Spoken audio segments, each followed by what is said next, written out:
الصلاة والسلام عليك يا رسول الله وعلى آلك وأصحابك يا حبيب الله. الصلاة والسلام عليك يا نبي الله وعلى آلك وأصحابك يا نور الله. درود پاک کی فضیلت پر بڑی پیاری حدیث پاک سرکار مدینہ صلی اللہ تعالی علیہ وسلم کا فرمان عافیت نشان ہے.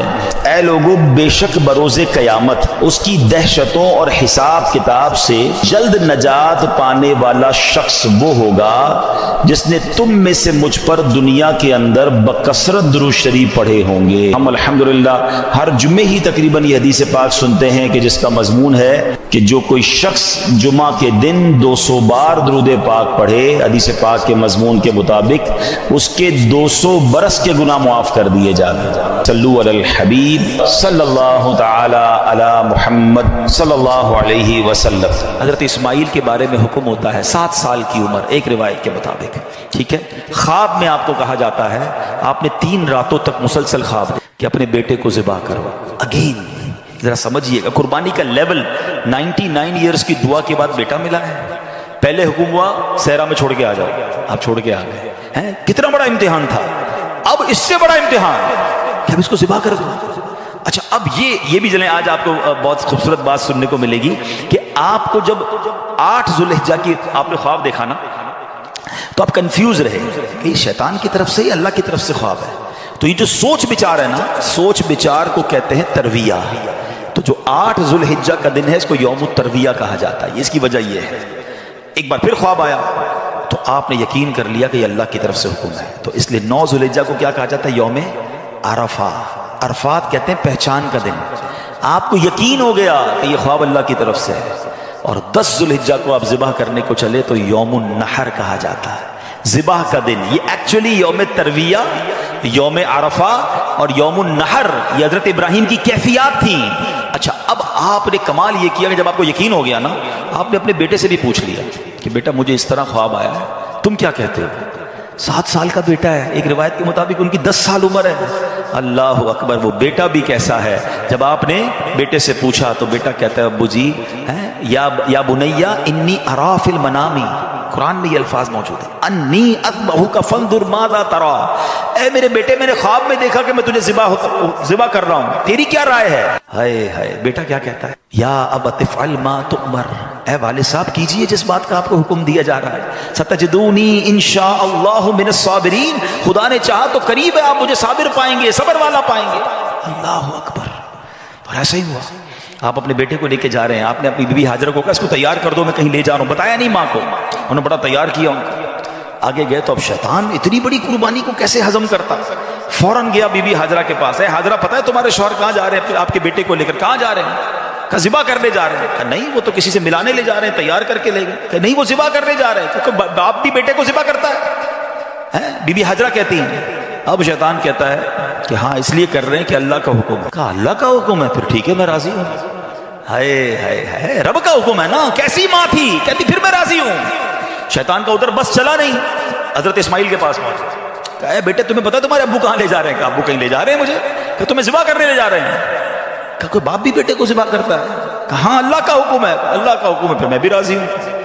سبحان اللہ. اب جب حضرت اسماعیل نے حضرت ابراہیم کو پتہ کیا کہا کہ والد صاحب اب آپ ذبح کرنے لگے ہیں نا، 2-3 میری گزارشات ہیں، ذرا مجھے اچھے طریقے سے باندھ دیجیے گا.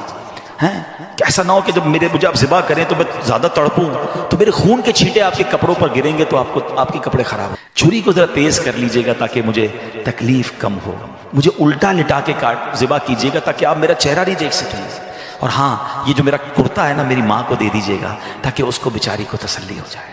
کیا دنیا نے ایسی قربانی دیکھی ہے؟ ناظرین، عید کا شاندار تحفہ آپ کو دینے جا رہا ہوں. ایک بڑا ہی مختصر، بہت شارٹ وظیفہ ہے مگر کمال کا اجر ہے. عید کا دن بھی نیکیوں میں گزاریے. وظیفہ کیا ہے؟ جو شخص عید کے دن 300 مرتبہ سبحان اللہ و بحمدہ پڑھے اور تمام فوت شدہ مسلمانوں کی، یعنی جو دنیا سے چلے گئے مرحومین ہیں، ان کی ارواح کو، ان کی روحوں کو ایصال ثواب کرے تو ہر مسلمان کی قبر میں 1000 انوار داخل ہوتے ہیں. اور جب یہ پڑھنے والا خود مرے گا تو انشاءاللہ اللہ کی رحمت سے اس کی قبر میں بھی 1000 انوار داخل کیے جائیں گے. سبحان اللہ و بحمدہ 300 بار پڑھنے میں بہت تھوڑا وقت لگتا ہے. انشاءاللہ مرحومین کا بھی بھلا ہو جائے گا. پڑھنے والے کا بھی بھلا ہو جائے گا۔ امید کرتا ہوں اس عید کو یہ وظیفہ ضرور کریں گے اور اس میسج کو بھی عام کریں گے۔ اب سنو، حضرت ابراہیم نے بالکل ویسا ہی کیا، آپ کو باندھ بھی دیا، آپ کو لٹا بھی دیا ہے، اور آپ نے چھری چلا بھی دی۔ چھری کا کام کاٹنا ہے، اللہ چاہے تو چھری نے کام نہیں کرنا نا، آپ نے اپنا کام پورا کر دیا، وہ تو کر چکے جو کرنی بشر کی ہے۔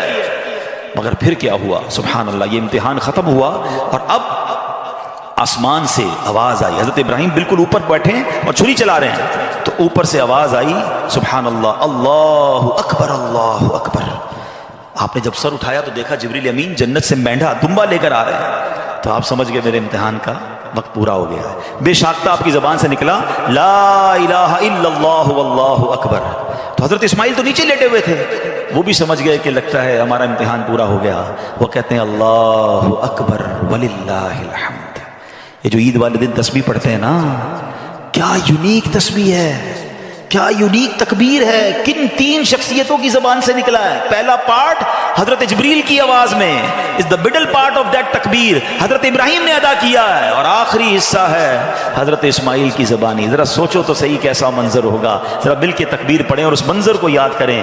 اللہ اکبر، اللہ اکبر، لا الہ الا اللہ واللہ اکبر، اللہ اکبر وللہ الحمد، اللہ اکبر، اللہ اکبر، لا الہ الا اللہ واللہ اکبر، اللہ اکبر وللہ الحمد۔ ہمارے بچے، ہماری فیملی قربانی کو ہم نے فیسٹیول بنا دیا ہے، گائے آ رہے ہیں، بکرے آ رہے ہیں، انجوائے ہو رہا ہے، گھوم آ رہے ہیں، پھر آ رہے ہیں، پر پھر باربیکیو پارٹیاں۔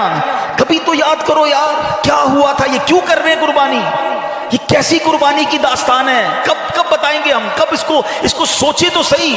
ہمیں خدا کی قسم ایک بار ان کو ہمیں زندگی میں اگر ہمیں بھی یہ کہہ دیا جائے کہ چلو ہر سال نہیں، زندگی میں ایک بار آپ بھی اپنا ایک بچہ ذبح کرو، کیا حال ہوگا؟ کتنی بڑی آسانی، بکرے کاٹو، گائیں کاٹو، خود ہی کھاؤ، انجوائے کرو۔ شریعت نے کتنا آسانی کر دی ہم پر، لیکن اس قربانی کو تو یاد کریں نا۔ پھر اس سے سیکھنے کو کیا ملا کہ یہ وہ لوگ تھے کہ جن کی ان واقعات کو پڑھ کر کبھی تو احساس ہو یار کہ کبھی مال کی قربانی دینی پڑے تو میں حاضر، کبھی وقت کی قربانی دینی پڑے تو میں حاضر، کبھی اپنی خواہشات کی، اپنی ڈیزائرز کی قربانی دینی پڑے تو میں اللہ کے لیے دوں گا۔ اور اللہ وہ دن لائے جب جان کی قربانی دینی پڑے، تب بھی اب پیچھے نہ ہٹے کہ یا اللہ جان بھی تیری ہے، تو نے تو دی نا جان، اے اللہ میں راضی ہوں۔ بھائی میری نظروں سے اوجھل ہو گئے، سبحان اللہ سبحان اللہ۔ دو بڑی اہم باتیں پتہ چل رہی ہیں اس سے۔ ایک تو کسی غریب کی مدد کرنا، ہمیں نہیں معلوم کہ ہم کسی کی مدد کر رہے ہیں، اس کے دل سے کیسی دعا نکل رہی ہے، اس کے دل میں کیسی راحت پہنچ رہی ہے، اور ہمارے نہ جانے کتنے گناہ معاف ہو جائیں، اللہ کی رضا حاصل ہو جائے، جنت مل جائے۔ اور دوسرا جو قربانی ہے، سبحان اللہ، یہ انشاءاللہ جنت کی سواریاں بنیں گی، پل صراط کی سواریاں بنیں گی۔ آئیے ناظرین، میں آپ کو نبی پاک علیہ السلام کی قربانی کے حوالے سے کچھ حدیثیں سناتا ہوں۔ پیارے آقا علیہ السلام فرماتے ہیں کہ قربانی کرنے والے کو قربانی کے جانور کے ہر بال کے بدلے میں ایک نیکی ملتی ہے۔ We can't able to count our hair، ہم اپنے سر کے بال نہیں گن سکتے، تو قربانی کے جانور کے سر پر کتنے بال ہوں گے، یہ پورے جانور پر کتنے بال ہوں گے، تو جانور کے جتنے بال ہیں، ہر بال، ایوری ہیئر کے مقابلے میں اسے ایک نیکی ملتی ہے۔ یعنی اٹ مینز اگر کوئی قربانی کرتا ہے تو اسے ملینز اینڈ ملینز نیکیاں ملتی ہیں۔ مبارک ہونے جو قربانی کرتے ہیں۔ ایک اور جگہ نبی پاک علیہ السلام فرماتے ہیں جس نے خوش دلی سے طالب ثواب ہو کر قربانی کی تو وہ آتش جہنم سے حجاب یعنی روک ہو جائے گی۔ یعنی قربانی دیر آر ٹو کنڈیشنز، خوش دلی کے ساتھ، اوپن ہارٹڈلی، بوجھ سمجھ کر نہیں، برڈن سمجھ کر نہیں، خوش دلی کے ساتھ، اور پھر ثواب کی نیت سے کی۔ ہاں یہ الگ بات ہے کچھ لوگ قربانی دکھلاوے کے لیے کرتے ہیں، پتہ چلے میں کتنے پیسے والا ہوں اور جناب میں کتنی بڑی بڑی قربانی کرتا ہوں۔ بالکل بڑے جانور کرنے چاہیے، ہیلدی جانور کرنے چاہیے، مہنگے جانور بھی قربان بالکل اللہ کی راہ میں خرچ کرنا چاہیے، لیکن نیت اللہ کی رضا، لوگوں کو دکھانا نہیں۔ تو پھر انشاءاللہ یہ جانور، یہ قربانی جہنم کے مقابلے میں آڑ بن جائے گی، روک بن جائے گی۔ ایک اور جگہ سرکار دو عالم علیہ السلام نے اپنی پیاری بیٹی